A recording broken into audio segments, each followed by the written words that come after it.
the UK Conservative Party? That's not too difficult a question. So, well, I've been called fat before, but it's the first time I've been called a rump. But I suppose it's only a matter of time. Look, the reality is that the Conservative Party has always been at its best when it has championed the views of British people from across this great country and across these islands. That's when we've been at our strongest, because we've been able to match the financial centres of London and Manchester with the industrial hearts that we see in places like here in Doncaster. And we've just been in a panel talking to two businesses, William Cook and Sheffield Forgemasters, who've really built that extraordinary strength that has guaranteed our independence and our strength for quite literally hundreds of years. So, matching those elements of the country together is what the Conservative Party is here for. And I have to say, you say it's a different party. It is a different party in the sense that Aaron and Sarah, who are here on the front benches, and Ian, my friend from Blythe, represent communities that we hadn't held for a long time before. But I'll tell you what's the same about it. They demonstrate the absolute same passion and drive for our country, the same integrity and ethos of absolute courage and ruthless determination to serve the British people that we have seen in every successful Conservative government for the last 80 or 100 years. They are part of the tradition of Churchill and Thatcher just as much as any of their predecessors, and they are absolutely going to transform this country. And I think, one of the reasons that we were so keen to hear from you a little bit more than we did downstairs was, I think, in terms of your kind of vision and your kind of appreciation of what the NRG have achieved. Clearly, Jake, John, Mary, so many in the room have worked very hard to put this together. And a large number of Conservative members and activists, as well as business people and other interested folk, have all turned up to hear this debate that's happening in the Conservative Party. What do you think the opportunity is for Levelling Up to genuinely help the Conservative Party to genuinely be able to push forward? Despite having been in government for 12 years, that's a difficult thing for any political party, any political project to reimagine itself, reinvent itself. Is that something that these people in this room can do? Look, it absolutely is. And you say it's hard to reinvent yourself. You're absolutely right, it's hard. If you think your political party is a church with one true faith, one pope, one leader. That's not a Conservative way of running a political party. The brilliance of the Conservative Party is that we've always championed voices from around the party, from around the country, and we've listened to all parties. Now, what Jake's demonstrating is something that I've learnt off him, which is that you can have a powerful voice as a backbencher in our party. You can actually change policy as a backbencher in our party. You can drive the change that not only does your community need, but actually the whole country needs. Because what Jake and John and Mary are doing with this Northern Conservative movement isn't just about the North. And there's a real error here. People ask me, why am I here if I represent a community in Kent? It's not about the North, it's about the whole country. The fact that you're here talking about issues that matter to this particular community, to these particular communities, doesn't mean they don't matter to me in Kent. They really do matter to me in Kent.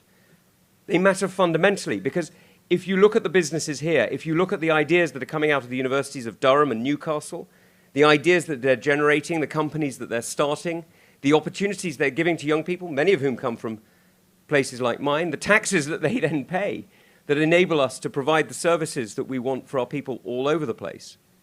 This is not the Northern Conservatives talking to themselves about the North. This is the Northern Conservatives talking to the country about the future of England and the future of the United Kingdom.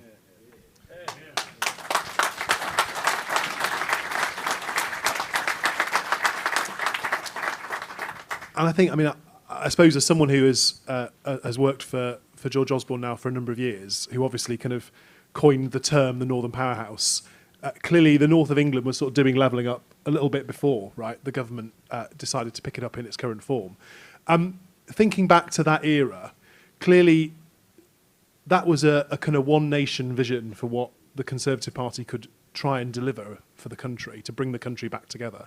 It does sometimes feel like some people see Levelling Up as a divide within the Conservative Party, that you're either for it or against it. And the whole point isn't really that about bringing the whole country back together.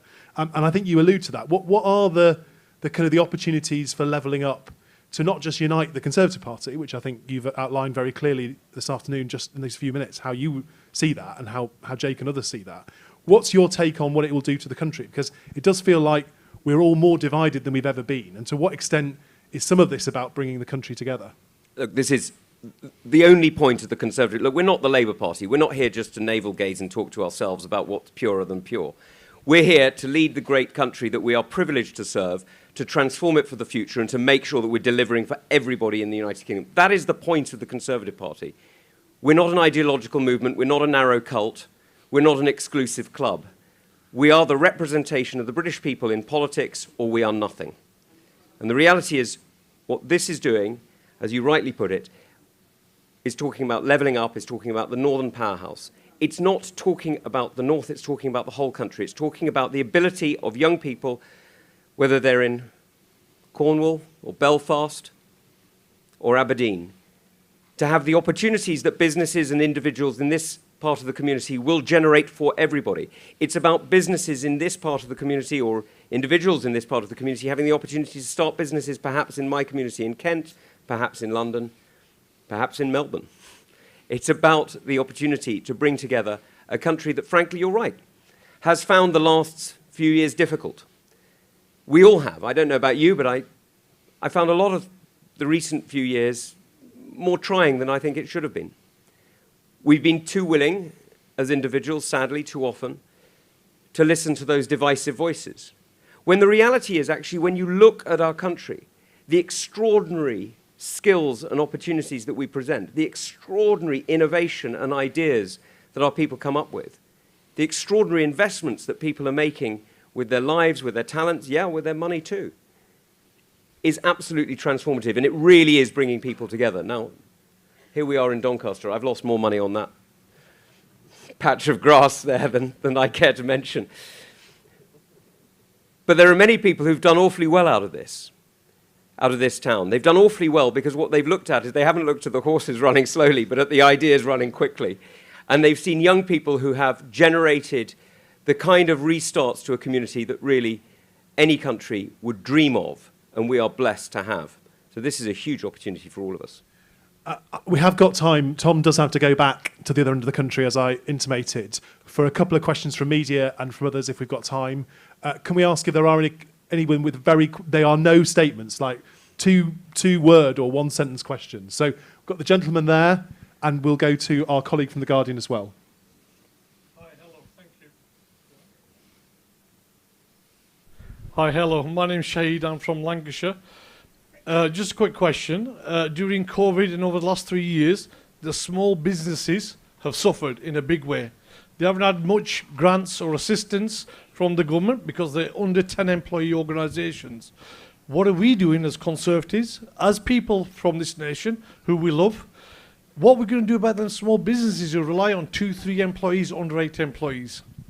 Look, it's a really good question. And the reality is that it is very difficult to help small businesses in detailed ways because of the complexity and the difference that they represent. But I hope things like the bounce-back loans have helped. I hope that the different ways that furlough has supported individuals has made a difference to communities and small businesses. But the real way that we make a difference to small business as Conservatives is by getting out of the way. That's the real way we help.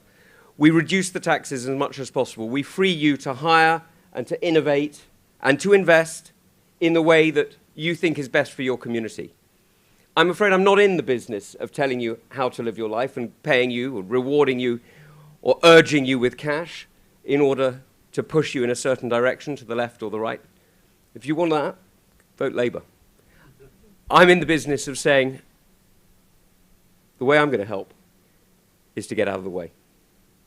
And I think that's what we need to do.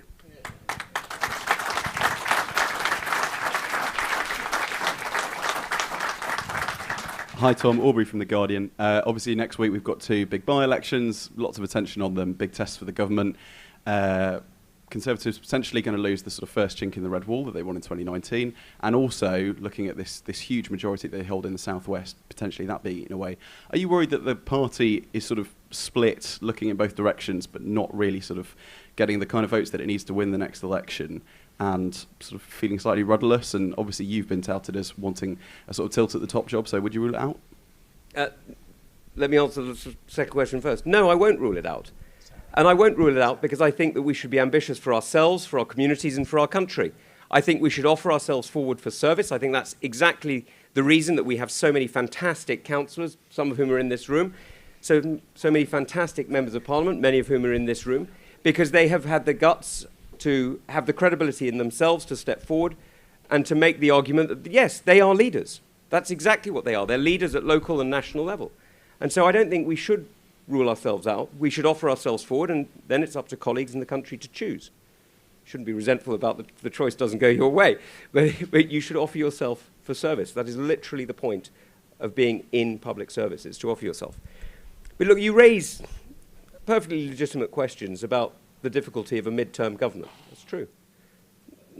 You're going to forgive me for pointing out that's not the first time it's been true. It's been true pretty much in every mid-term for a number of years now, maybe even a number of decades. And yes, it's going to be difficult. These elections are going to be difficult.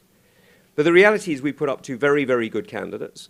We have demonstrated time and again that we have an amazing team of local people who want to support, who want to champion this message of liberty, this message of opportunity, and this message of unity across the country.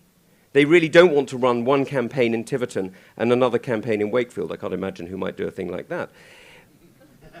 They want to run a single campaign across the entire United Kingdom, because what people who support the Conservative Party do, what people who stand for the Conservative Party do, is they champion the interests of the entire country by sorting out their own problems first.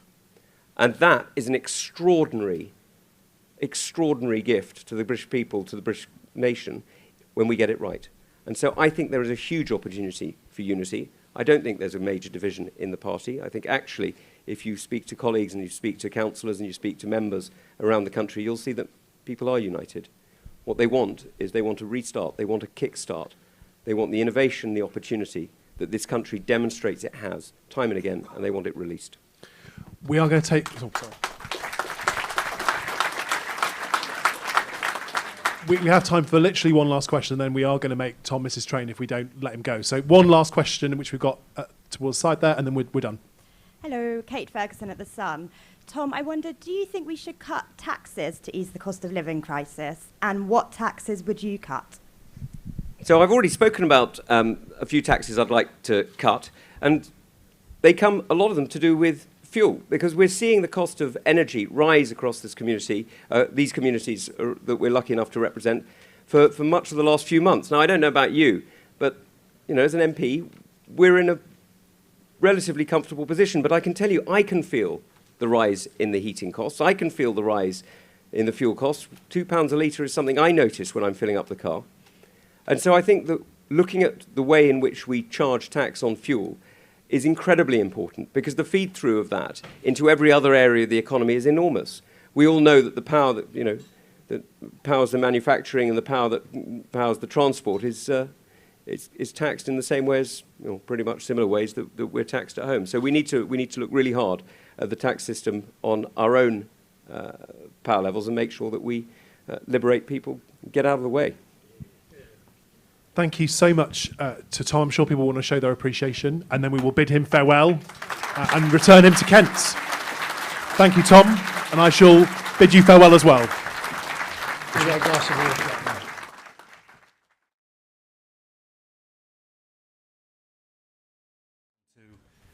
Do that. Well, I hope you're enjoying the day, and I can see there's a lot of sweltering going on, a lot of fanning. We've got some coolers. I think gents may be removing the ties, but traditionalists, you've got to stick with it, okay? Now, we're just rejigging some of the schedule for the last part of the afternoon. And I want to introduce one of our keynote speakers now. And of course, you'll all know and love him, the MP of Rossendale and Darwin.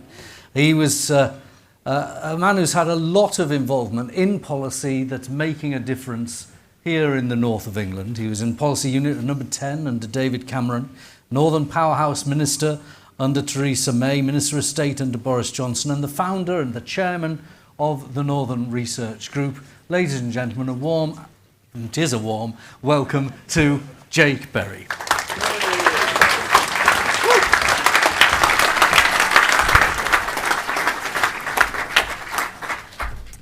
Thank you, Doncaster. During the 1979 election campaign, Jim Callaghan famously remarked, there are times, perhaps once every 30 years, when you see a sea change in politics. It then doesn't matter what you say or what you do. There's a shift in what the public wants, what it approves of. And I suspect there is now such a sea change, and it's for Mrs. Thatcher. Callaghan, shrewd political observer that he was, saw the winds of change ahead. A few weeks later, Thatcher swept his government aside in the polls, and Britain was never the same again. My friends, 40 years later, in 2019, Britain's political system underwent just such a sea change, no less significant, and in many ways more radical. The Conservative Party's manifesto that December promised a levelling up agenda, a very conservative idea that people in communities left behind by the Labour Party would, under a Tory government, have the chance to catch up, an opportunity to compete on an even keel, the opportunity to prosper and to grow. If that commitment was bold, then people's response was brave. Brave because we asked them to do something they'd never considered doing before, vote Conservative, to do so on the promise of change. Hundreds of thousands of people took that leap of faith. They believed us when we said that we would deliver. Across the North and the Midlands, people turned their back on the Labour Party that had dominated the landscape of our industrial towns and cities, and in doing so for decades, had taken their votes for granted. The Conservative Party carved a path from Greater Manchester to Lincolnshire, from the Black Country to Northumberland. The Labour Party lost West Bromwich East, the seat of their former deputy leader. And just to prove things that things can only get better, we won Sedgefield. Yeah.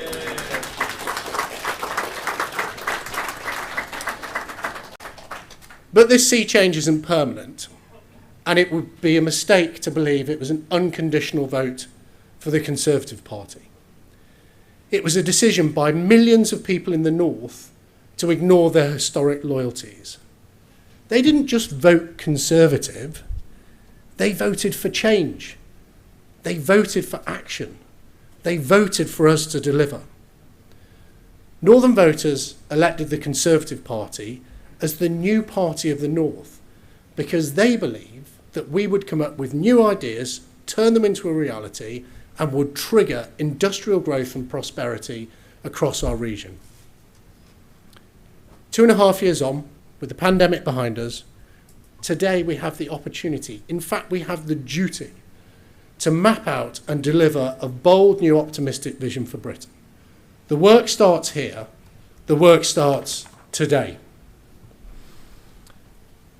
Friends, from day one, before COVID, before the invasion of the Ukraine, before birthday cakes dominated the headlines, the defining mission of our government has always been to level up this country and deliver for everyone, everywhere, to tackle regional and local inequalities that unfairly hold back our communities, and encourage private sector investment right across the UK.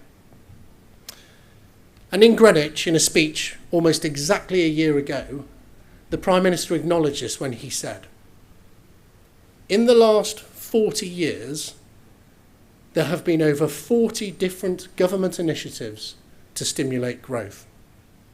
No wonder then that a man born in Blackpool has a lifespan 10 years lower than someone born in Hampshire. No wonder then that the income gap between the poorest parts of the north and the richest parts of the south is greater today than between East and West Germany from before when the Berlin Wall fell.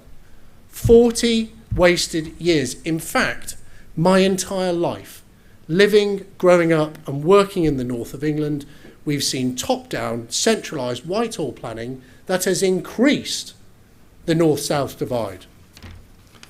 Whilst people and communities in the north have been crying out for grassroots change, all Whitehall's given us is AstroTurf. So if levelling up is to mean anything, it must be radical.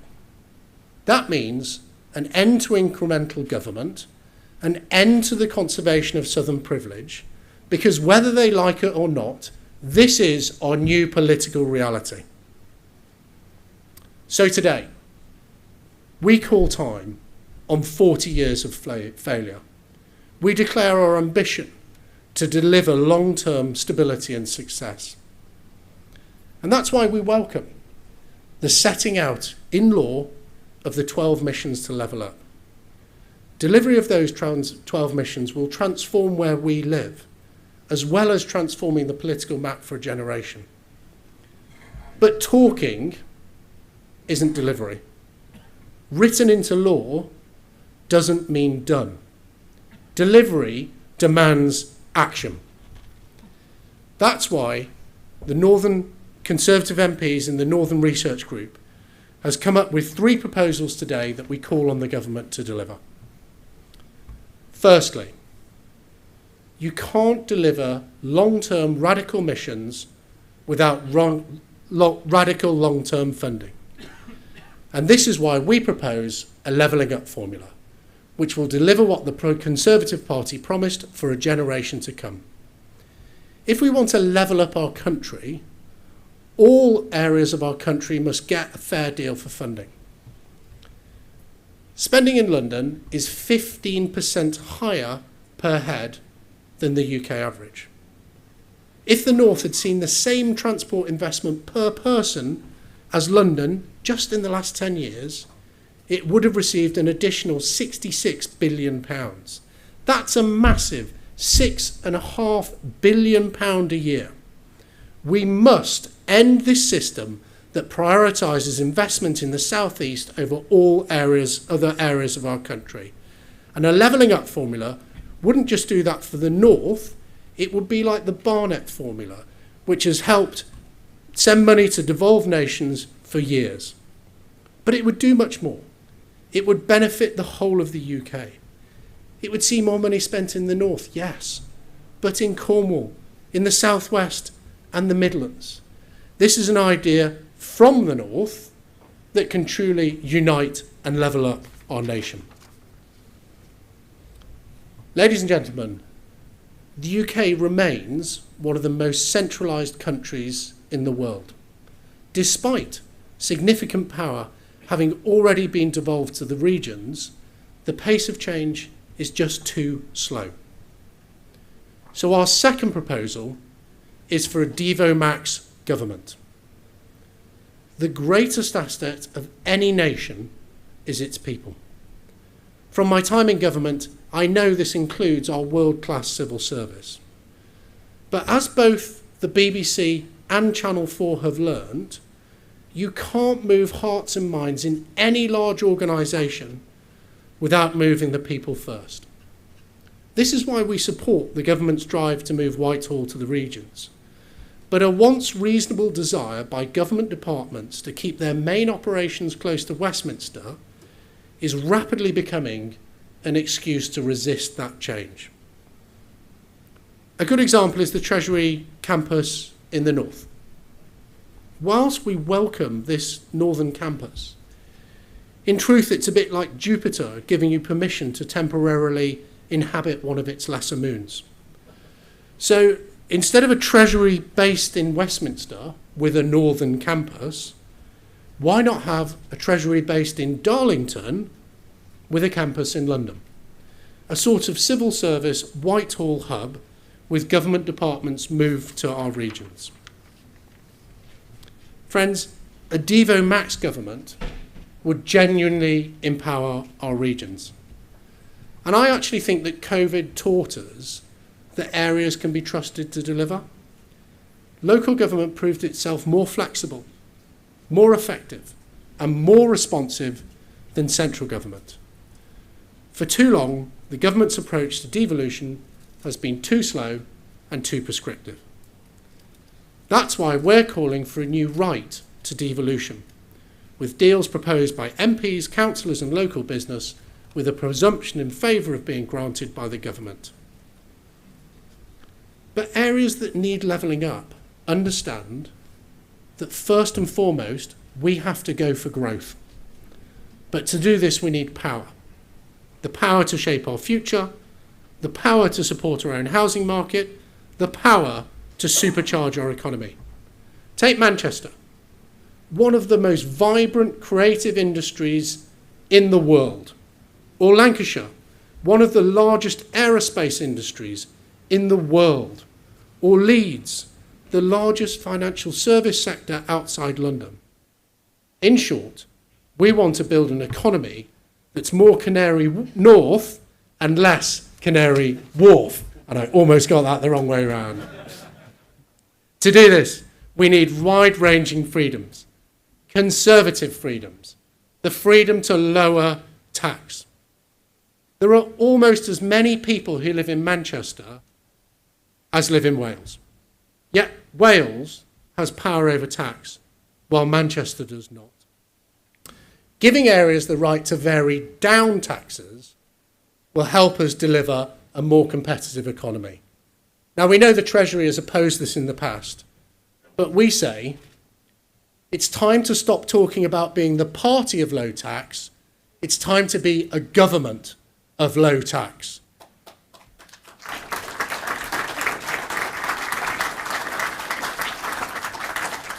So let's drive down taxes to level up the north. Give us the competition. Bring it on. Ladies and gentlemen, a strong economy also needs a fair and robust and varied housing market. And that's why we're calling on the government today to scrap central housing targets in areas with devolution. And it's why we also believe that those areas should be given the same freedom over stamp duty as our devolved nations. We need to give local areas the power they need to set their own course. By doing this, we'll be giving the ballot box the power to hold both fear and fortune linked to performance. Mayors and local leaders must properly and robustly be held to account, including by their local members of parliament. But in a Devo Max government, the worst performers shouldn't be surprised.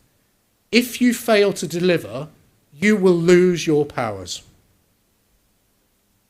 Friends, levelling up cannot be delivered by politicians alone. We need help from business.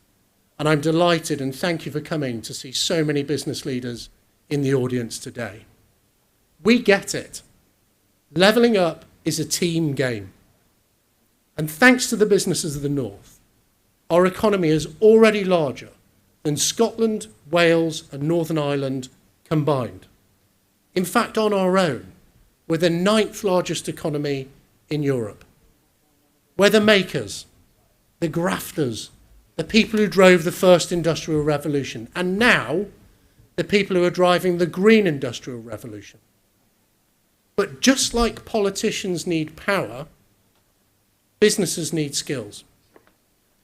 Yet for too long, the legacy of Tony Blair's education policy, which committed that half of all young people should go to university, has cast a long shadow over UK business. The sad truth is that Blair's policy has failed young people and left the UK at the bottom of the G7 productivity table. That's why, to misquote Sir Tony, we need vocation, vocation, vocation.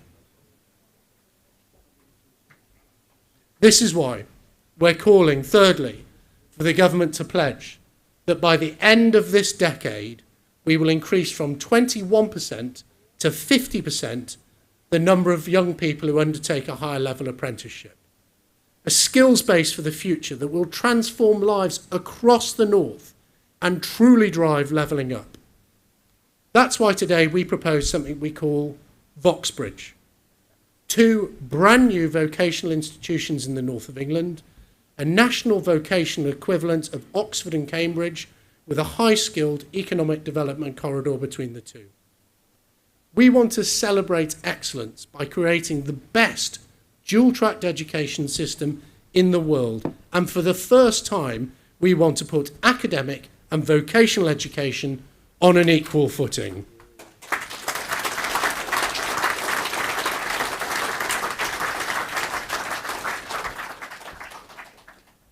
Friends, we're already seeing the opportunities provided by the green industrial revolution. But those new industries require investment. And again, we believe that that cannot be the job of the state alone. We want to make the North the landing pad for global investment. Manchester alone has secured more foreign direct investment than the entirety of the government's Levelling Up Fund. There is a need for, and we advocate for, a standalone funded Office of Northern Investment to go around the globe and supercharge our green industrial revolution. Ladies and gentlemen, let today be our wake-up call. A skills revolution, secure, highly paid jobs, a new approach to investment in the North, a reindustrialisation of our economy that will deliver real, tangible levelling up across the communities we represent. Today, a wind of change is blowing through our country from the North. A wind of change driven by brave voters who lent us their support. A wind of change that will drive the renaissance of our regions. A wind of change that calls on the Conservative Party to prove that we are as patriotic, optimistic and ambitious as our supporters. A wind of change that demands today we dare to do. Thank you.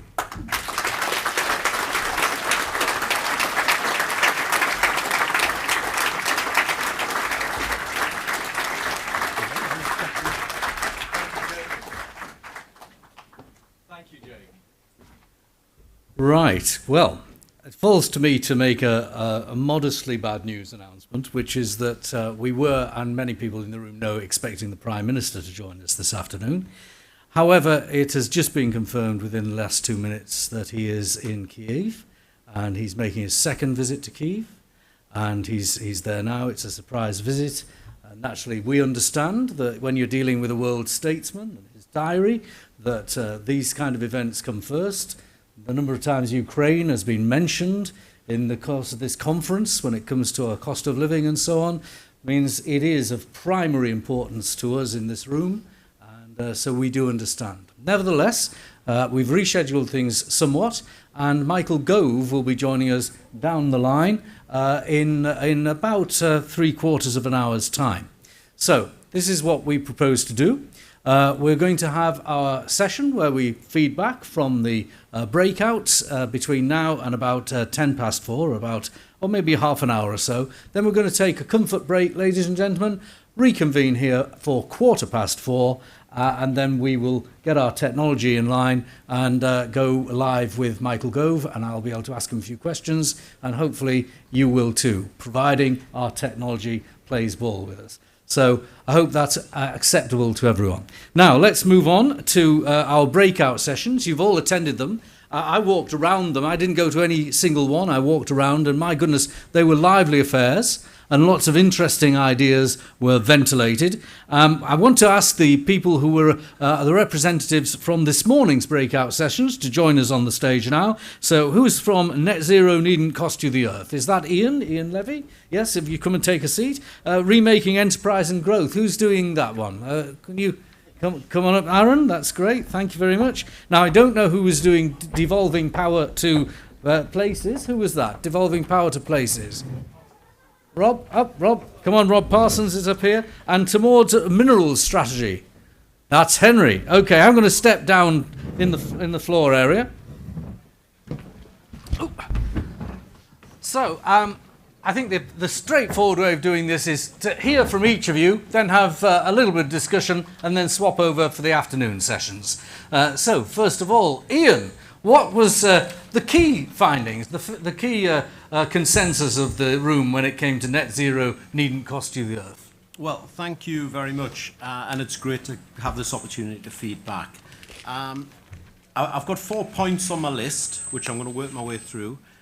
First and foremost, that the government must listen to industry and must listen to voters.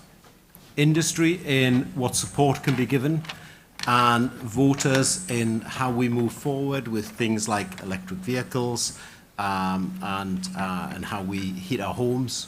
People need to know what's happening, and they need to know how they can make that work. Secondly, education has played a huge part, and we've heard from a lot of speakers today, and a lot of people have talked about education, lifelong learning, education skills, and university technical colleges, to make sure that people are in the right position, that when they leave education and they move into the world of work, they are work ready, that they're ready to move on. Long-term investment decisions, not investment decisions that are made, you know, for two or three years, but things that are going to be in place for 10 years, and hopefully we're still in government to see them through. I'm sure we will be, but let's make sure that we do that, and that's certainly one thing that people were asking for.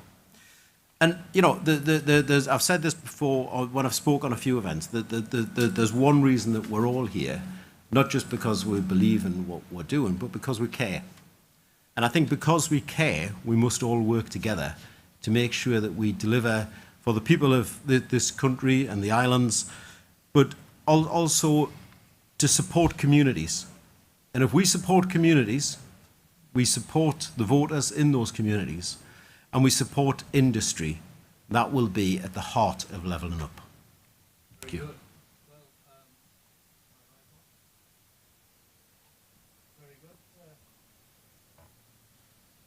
Before you talk about education, you have a massive plant in your constituency going to be built for batteries, and you've got things like hydrogen power plants being built in Teesside, and you've got new technology.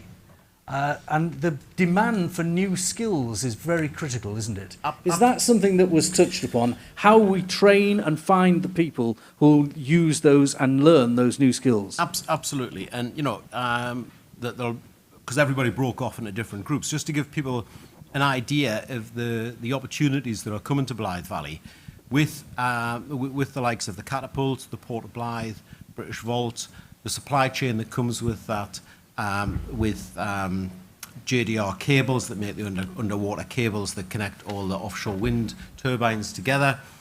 We are expecting in sort of approximately about 6 years, there'll be about 12,000 new jobs. Now that is absolutely... You've got to say it slower than that. 12,000 new jobs. Across effectively 2 constituencies. Yes, yeah. And it is, it's absolutely massive, it's huge. And it's the biggest battery plant for car batteries in the UK, isn't it? Yeah, it is, yeah. It's the 16th biggest building in the world. Fantastic. I mean, it's absolutely, you know, it just dwarfs Nissan. You know, we really kicked them into the long grass with this one. So, but it's going to make a difference to everybody across Northumberland, across Tyne and Wear. People will be travelling from Cumbria, I'm sure, to come and work. And yes, we'll fill the jobs, but we need to make sure that those jobs in 5 years' time, when people are leaving school, people are work ready. And so with that, I'm aiming to set up a university technical college in Blythe to make sure that people are work ready, that can move into those positions. Because my gut feeling is that, and I'm sure it'll be very similar for a lot of people here, we give people jobs. You know, we don't tell people how to live their lives. We give them the tools to live their lives. They get the jobs from these high-paid, well-skilled jobs. And they go out to work. You don't go and set fire to a car on a Friday night and get locked up by the police, because you wouldn't be able to go to work on a Monday morning. You behave yourself. You put money in the bank. You pay. You have respect for your community. You have respect for others. And that in itself has a knock-on effect right the way across the country, across the whole of the community. And that is what levelling up is. It just makes that whole difference.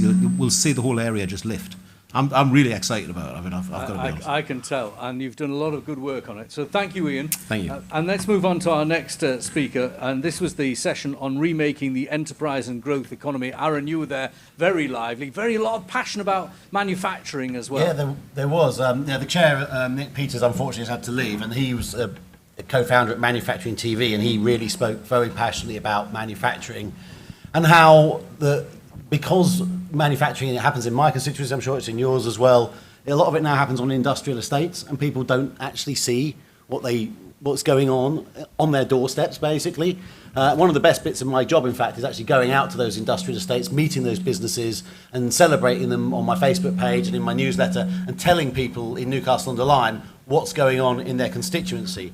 But to look at the overall agenda of our talk, it was about remaking the enterprise and growth economy. And the key word is growth, because we are still in a very difficult fiscal situation as a country because of the pressures of COVID, because of the fact that people are retiring earlier now, that we've got a really tight labour market, and we've got a demographic challenge coming ahead as more and more people retire because of the baby boom generation moving into retirement. We've got a real demographic challenge on growth as well. And the only way we're going to get growth is with the private sector, and there's lots of businesses here today. And the government has put a lot of money into levelling up. The government has spent money on Transforming Cities Fund, Towns Fund, Future High Streets, Levelling Up Fund, individual projects like Ian's. But it's going to be business that really drive that forward with the private sector. I like to think of the money that we've put in, that Jake talked about, as pump priming. Because you can't keep throwing public money at places forever. They've got to develop their own economies. They've got to be able to be self-sustaining in their own local economies, not just for the jobs in manufacturing or in new fields like fintech and green jobs, but also for the high streets that have been in decline, and we're trying to turn those around as well. So talking about that, we talked about the need for skills, because skills is absolutely fundamental to everything, and that's why what Jake said about Voxbridge just now is so important, because skills are the only way that you're going to keep people in towns, in northern cities, and they're not going to feel they have to go elsewhere, either to get a job or to get investment for their business and so on. So we had a long conversation about that. There was also some fantastic contributions from Sharon Jandu from YABA, the Yorkshire Asian Business Association, and Amir Mirza on the North East LEP, about what they're doing in their part of the world, but also about breaking down the barriers. Again, it's about social capital between Asian businesses, communities, and other businesses, and the need for people to be there at the table at events like this, or in Westminster, making their case as well, because every part of the business community needs to have input into these things to make sure we get the right policies. But if we take anything away from the session, it's that business needs to pull their weight as well. We've got government money going in, we've got a government that's supporting the agenda, and we've got some businesses that are, and some businesses, we've got to find ways through the tax system, and I hope Rishi's going to hopefully do some of this in the autumn budget. We've got to incentivise investment in R&D, and investment in people, because that's the real answer to growth. I also think one of the other things that I came out of me, the business, it wasn't put in this way, but the business population data in the UK, ladies and gentlemen.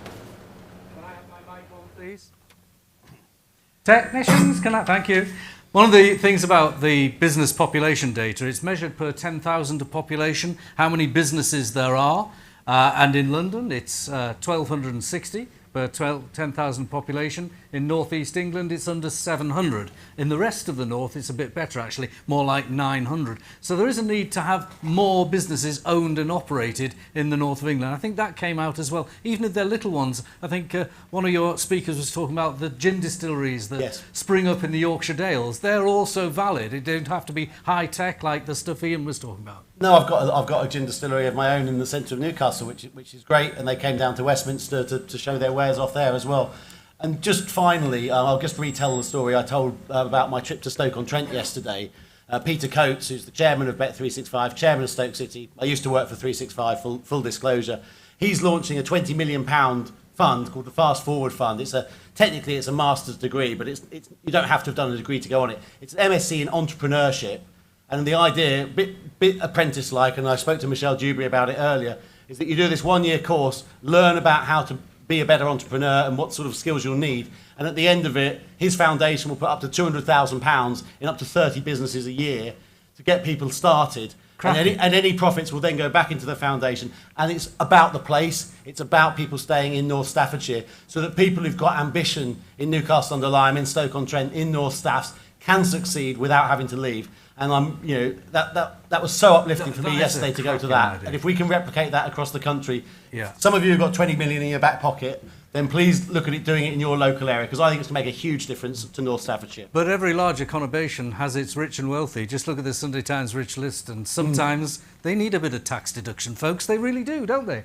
So that's a great thing. Thank you very much, Aaron. Right, devolving power to places was the next session. Rob Parsons, what was discussed there? Hello. Yes. So it was a great session, actually. It was. We had so many questions. We could have gone on for a couple of hours, I think. So it was about devolving powers to places. How do we get central government out of the way so that local leaders like Ben Houchin and, well, he might be a bit less popular around here, Andy Burnham, can more effectively transform their areas and level up. We had a great panel. We had Meekis Miles, who's a deputy mayor for Middlesbrough. We had John Stevenson, MP for Carlisle, and Adam Hawkesby from the Onward think tank. And the general consensus, I think, was that elected mayors are the way to do devolution, ahead of other models you've heard about, county deals or even governors. Not quite sure what that is, but metro mayors are very much the way to go. I did a show of hands. I asked for a show of hands about who preferred metro mayors and who preferred an alternative, and metro mayors came out strongly on top. There was a very small majority who wanted something else, and I think there's a few reasons for that. One of them is what was described as the Henry Kissinger question. Henry Kissinger once said, "Who do I call if I want to speak to Europe?" And in the Tees Valley, that's quite clear, but in Cumbria and in the East Riding, much less so. And actually there was a couple of councillors from the East Riding of Yorkshire who were bemoaning the fact that it looks like they might have to go with a non-mayoral solution, which might leave them behind. So mayors are more visible, more accountable to voters as they face election every 4 years. But the feedback I got is that the mayoral system does also need some tweaking and some strengthening. So give them more powers, and we're obviously hearing from Jake about that, what the NRG would like to do, but also need to do more to discourage tribalism, encourage bipartisanship, and increase scrutiny. And there was one good idea which I heard, which came out of a big report that Onward have embargoed for tomorrow. It's got lots of ideas in it, but one of them was about, the whole of the report was about taking back control. And one suggestion was that you could get MPs to scrutinise mayors on their patch. So you'd maybe see James Daly quizzing Andy Burnham on a live stream, or Ben Houchin going up against Andy MacDonald, which Well, that happens I'd like anyway. to see. Personally, I'd like to see that. I think that would be quite funny. It or happens interesting. anyway. But the overall point, I think, is that what we need is for the Treasury to let go of levers of power, which they seem reluctant to do, and hand them over to people who know what their local areas need. Excellent. And of course, the NRG is proposing specific powers over tax, the ability to lower tax, and maybe control over stamp duty. Would that kind of thing discussed? Is that the kind of thing, do you think, that your people would respond well to on that group? Yeah, I think people were enthusiastic about that idea. I think when tax was discussed, that is definitely one of the things that people would like to see done. I mean, if you look at the existing sort of Labour metro mayors over in the west of the north of England, they already they use their powers to increase taxes rather than lower them. But I think very much the appetite was to amongst the audience that I saw was to lower those taxes and promote economic growth that way. Absolutely. Well, that sounds like a really interesting session. Let's move on towards a minerals strategy. Henry Mewson, that was an interesting group to look in on. Yeah, no, it was great. Very technical stuff that was... Yeah, I was going to say, I mean, if you didn't know anything about lithium mining before you arrived, you certainly knew something when you left. And thanks to the MPs and those from industry who joined us, it was a really lively and really great discussion. And I think what I would really summarise, I'm conscious you're all melting, so I'll be even... My brevity isn't always my strongest feature, but today I'm going to really push on with that because of the conditions, if nothing else. Was that essentially we talked about some more controversial kind of previous areas of kind of trying to deliver sort of significant extraction, if I'm honest, projects which are probably less popular, and we touched on fracking, touched on some other ones. And obviously the nature of lithium mining is in South America, it's incredibly the way it's done is very environmentally damaging, and all of the things we're carrying around with us in our mobile phones are doing huge amounts of damage. But the ways to do that sustainably that have little or no impact on communities do seem a pretty sort of no-brainer decision, to be honest. And I think the kind of the wider point that we were discussing is around the opportunity to build sovereign capability in processing those minerals as well as extracting them. Clearly, even if we were to get all the lithium out of Cornwall, all the lithium out of the great Weardale, countryside, we still wouldn't have enough, even alongside recycling, necessarily to meet our needs. So reprocessing products from places like Australia, from places we might have friendly relationships, was certainly something that panel members were keen to pursue. But I think the kind of final kind of point I would make is our colleague from the North East of England Chamber of Commerce, obviously an organisation, Graham, I know you're a great fan of, as am I, made a very good point about the link between the investments you were mentioning earlier with our colleague from Blythe around British investment in the battery industry, and the need to then think about how you link together these components and these minerals with the industries wanting to promote and create, and to think about those supply chains in a joined up way. So this isn't just about something that's good for Weardale, isn't just good about something that might be good for an area of the country that might get a processing facility for rare earth elements, but actually it's also about the opportunity to think about that as part of a wider industrial package to bring together the people who need these key components, these key elements of their supply chain to be secure, so they can invest with certainty and they can secure the employment of their staff, but also to make sure that the UK can play a key role in avoiding some of the challenges we've seen where you have that real dependency. And I think we talked a little bit about semiconductors and the dependence we've had on Mariupol, for example. There isn't a lot of that production activity going on. So we did range over some of the real kind of comparative areas of where perhaps we've not thought about supply chains sensibly enough, and very similar to some of the things I know that will be picked up in the next session around sovereign capability. We were very much talking about sovereignty and what that means for manufacturing as much as we were about minerals and mining, which is exciting as it was. I imagine on its own perhaps might have been a little bit too technical for us all, including those of us who were in the chair, Graham. Well, thank you very much. I'm going to pause now and have the chairs swap over and invite people to come up from the afternoon sessions. The Connecting the North session, I think that was Lord McLaughlin, if he's still with us. And we've also got Towards a Healthier North, Mary Robinson. I know Mary's around somewhere, if she could join us on the podium here. Then we've got a Northern Skills Base for the Future, Ed Durrell. Hello, Ed. And Jason Mccartney for Sovereignty and Defence. I think Paul is going to be representing Lord McLaughlin. Yes. And Jason, he's up there. And who have I missed? I think I'm covering for Mary. You're covering for Mary. OK, that's great. Thank you very much. That's Towards a Healthier Future. I'll go down. I'm going to put you there. I'm going to go down the panel the other way now. So could you introduce yourself to everyone? Am I on? Definitely shouldn't have volunteered for that. So, hi everyone, I'm Simon Fell, the Member of Parliament for Barrow and Furness.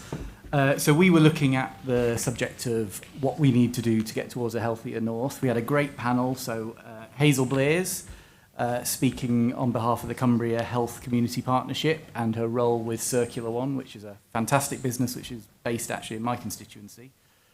We had Hannah from the Northern Health Science Alliance, Mary chairing, and myself. And I'll just do a quick gamut through the things we talked about. So the first thing, no surprises to any of you here, of course, but poverty is the #1 driver for health inequalities across the whole of the UK, but is particularly stark in some of our working class towns. And Hannah gave us some really interesting stats which actually back up a lot of what Jake was calling for in his speech. So over half of the north has a lower health expectancy than the worst areas in the south. You know, this is the scale of the challenge we've got to meet. In terms of investment, there is £21 per person invested in healthcare in the north compared to £66 in the south. So again, this is the delta we've got to meet. The panel discussion was largely around how we need to change that investment profile. But of course, doing so isn't just about convincing government to invest, it's convincing private sector to invest, and as we've just heard from the other chairs, getting the environment right to allow that to happen. So devolution, fiscal powers to our communities to attract these businesses, to make sure that they work here.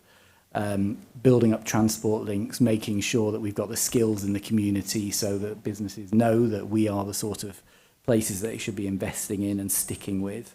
Then we talked a little bit around how we deal with some of the problems of the here and now and of the future. Looking actually far less at bricks and mortar. So whilst we all want new hospitals and we all want capital investment, we talked a lot around social provision. So, the lessons we learnt from COVID and what we should be taking from that. It's not just doctors, nurses and drugs. It's about getting ahead of people, getting ahead of some of the problems that we're facing there. So getting into the education system, making sure that we are properly teaching people how to cook and eat healthily to prepare them for later life, teaching them to manage their finances better. Again, looking at poverty being a driver of health inequalities and bigger health programs. So looking at programs like the Troubled Families program, which takes a really interesting look at state resources and wraps them around families and individuals that are in trouble, and doing the same for health. So providing that same care for those people who we all know about in our communities who are just so difficult to reach. And this all sort of wraps itself up in the very conservative idea of empowering people. So giving them the opportunity, the knowledge they need to actually take back control of their own lives, take back control of their own health. So 3 things: equalising investment, education and empowering people, and looking at the whole problem. So not just health, but everything that's connected to it. Thank you, Simon. Thank you very much. The next one is skills, and we've got Ed Dorrell. You had the Think group on skills base for the future. What were the conclusions? We had a brilliant conversation, including Anne Longfield. Is my mic on? Yeah. Mic's on now. We had a brilliant conversation, including Anne Longfield, who's the former Children's Commissioner, Damien Moore and Nick Fletcher, MPs. Much of the conversation talked to some of the stuff that Jake talked about in terms of Oxbridge and equalising the balance between vocational and academic education. There was a good conversation about getting the balance right between the number of students or young people who go into HE, go into university, and those who go into vocational qualifications, and ensuring that we don't just push young people into HE because it's the natural order of things.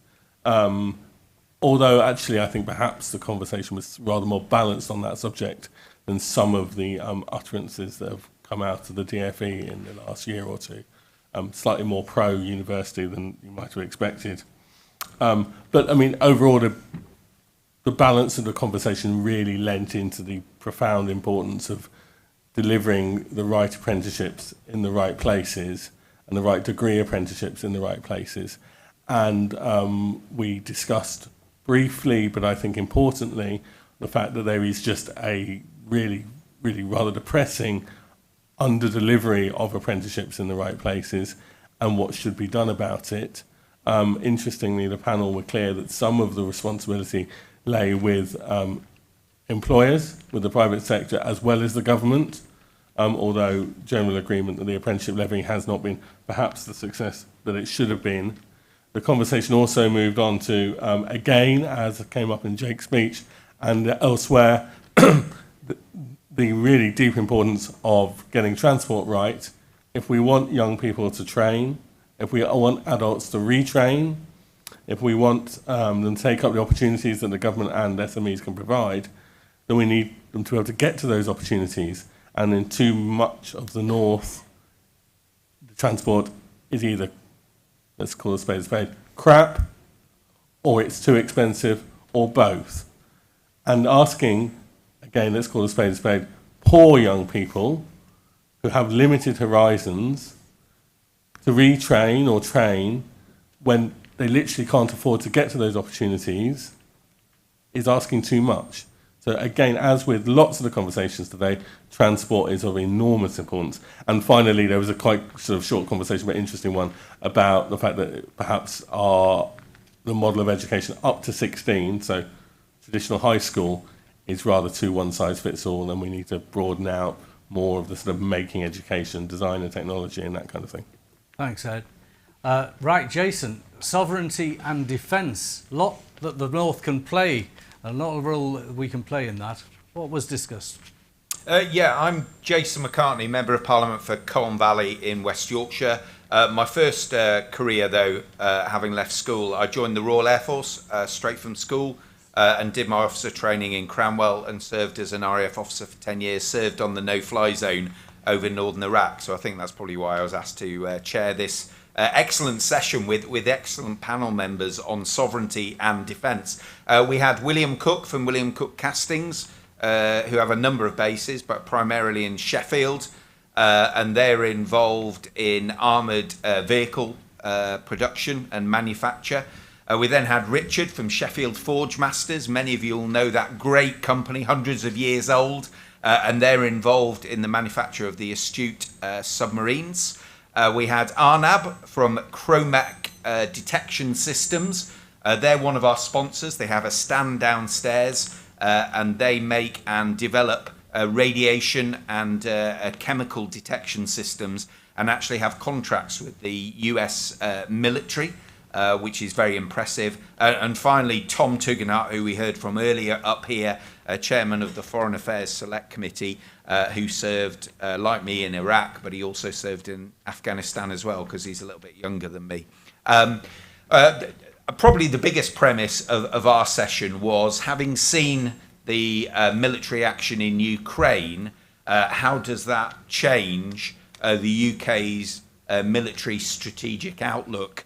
Are we getting it right with looking to have tanks and armoured vehicles, or do we need different types of equipment? And I was reading an Economist article this morning when I woke up first thing about the way in which the T-72 Russian tanks, which cost about $6 million each, are being taken out quite easily by the Javelin anti-tank missile system, which is what they're designed for, and they cost about £150,000 each. And over 600 Russian tanks have been destroyed by the Javelin system and also the T-laws, which we have donated to Ukraine in their magnificent defence of their homeland. So we talked about, are we getting it right with the right type of equipment? We talked about supply chains as well. So where do we actually procure our military equipment from? I remember when we were talking about the aircraft for our two new aircraft carriers, the Prince of Wales and the Queen Elizabeth. Should we get the off-the-shelf American F-18s, which already exist and are very successful, or should we develop our own very expensive aircraft, the F-35s, in collaboration with other nations? And of course, we made sure that we had an element of UK procurement, which is important. And then we talked about sovereignty, and towards the end, as we were running out of time, we had some very interesting questions about sovereignty, not just of our military equipment, but of maybe our telecoms infrastructure. And Tom spoke very eloquently about Huawei, the Chinese telecoms company, and there was a hoo-ha in Parliament about them providing that, the Chinese company. And then, of course, when you're thinking about our energy, fortunately, only 3% of our gas came from Russia, but we've seen how that's influenced French and German foreign affairs policy because the amount of Russian gas they're reliant upon.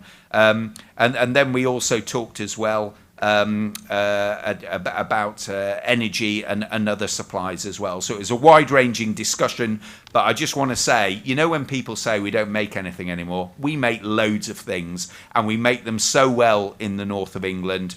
And I was proud to have three great companies represented on our panel. Thank you very much, Jason.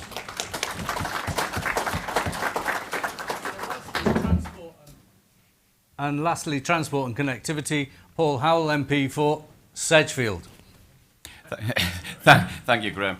Graham's one of my constituents, by the way, so that's... Do you vote for him? I did vote for him, yes. I don't think I couldn't have survived. And my wife did as well, so that's even better. But we had another very strong panel with Lord Patrick McLaughlin, who, as you probably know, was the former Secretary of State for Transport and indeed Chair of Transport for the North. We had Debbie Francis, who's the Chair of the Lancashire LEP, and Andy Clark, who's Head of Public Affairs at Manchester Airport.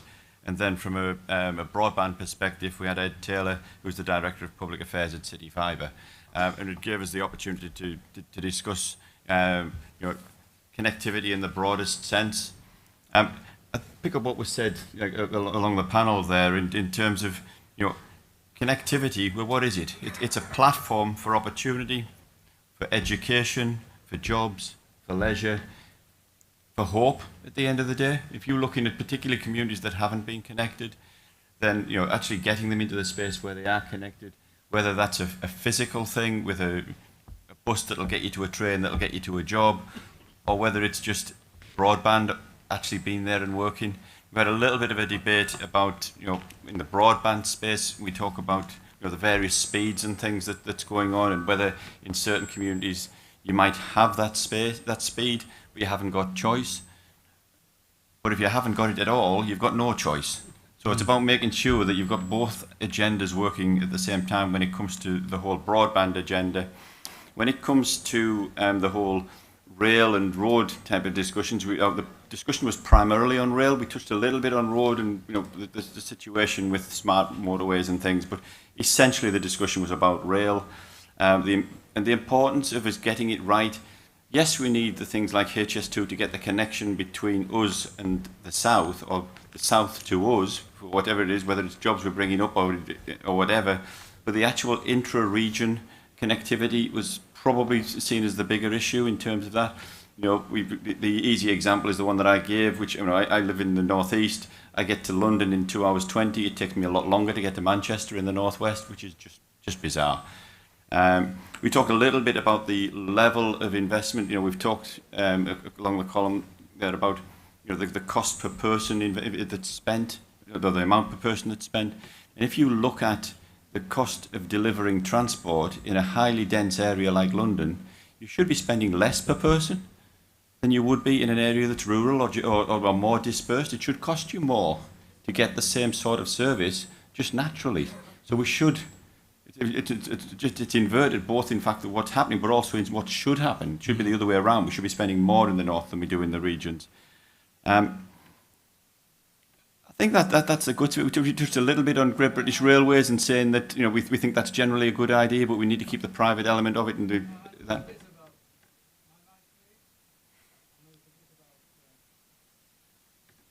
There was a bit about reopening old lines as well, wasn't there? And then that comes part of the cross-region thing. It's about the ability to get from, say, Darlington to Manchester, right, but also into the spaces. Both, I generate myself, I gravitate into the northeast for things, but we have an issue with the Leamside line. That's about everything from capacity on the East Coast Main Line. It's about freight moving off. It's about access to people. It's about access to jobs. It's all of those sort of things, and reopening those sort of spaces is a critical platform that seemed to be a consensus in there.